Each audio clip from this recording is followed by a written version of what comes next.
Je m'appelle Xiao Xingcheng, je suis le réalisateur du film French Touch. C'est un court métrage de 23 minutes que j'ai réalisé en 2015 en Chine et puis post-produit en France. C'est l'histoire d'un jeune homme français, jeune diplômé français, qui se prénomme Florent, qui s'aventure en Chine. Au début, il croyait que la France est morte, ça se passe à Shanghai ou Dubaï. Du coup, en Chine, il essaie de percer, mais comme partout, quand un jeune qui débute, sans réseau, sans l'argent de départ, c'est difficile. Et il se trouve dans des situations plus que difficiles, et jusqu'à ce qu'il fait la connaissance d'une belle chinoise qui lui fasse une proposition exotique.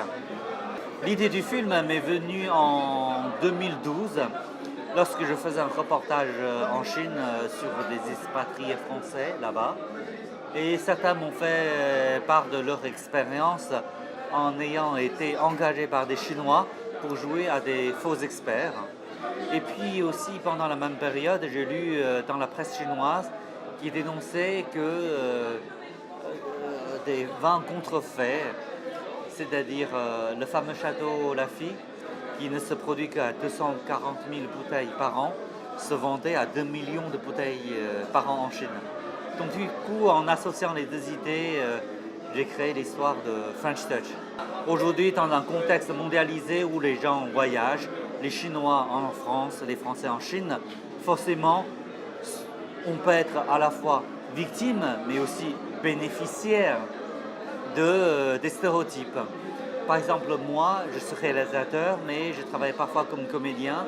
Je suis amené à jouer en France, parfois des policiers, parfois des ouvriers clandestins et parfois des milliardaires qui viennent acquérir des vignes.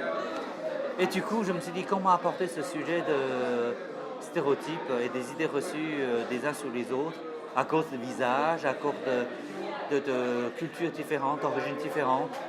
Et je me suis dit la meilleure idée serait peut-être d'inverser la situation.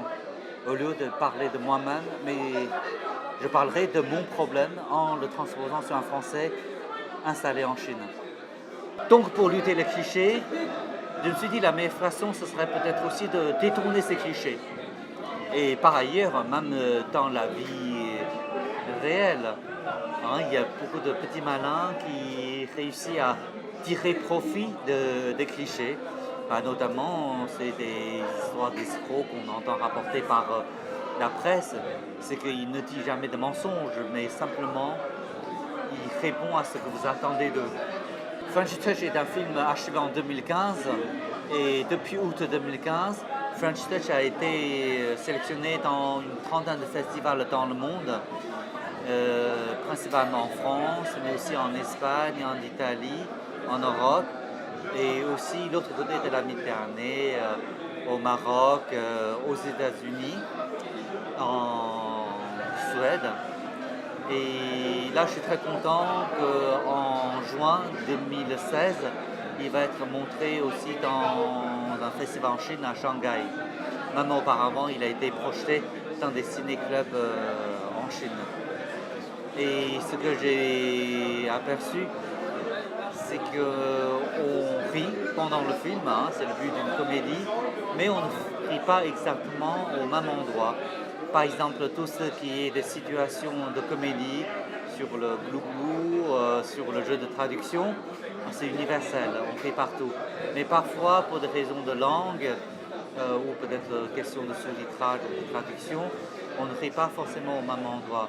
Mais en tout cas, je suis très content de voir mon film réunit des peuples d'origines, de cultures différentes autour de l'humour et de rire. L'une des difficultés est de faire travailler des équipes mixtes, parce qu'en Chine, il y a très peu de personnes travaillant dans le cinéma pratiquent l'anglais et encore moins le français.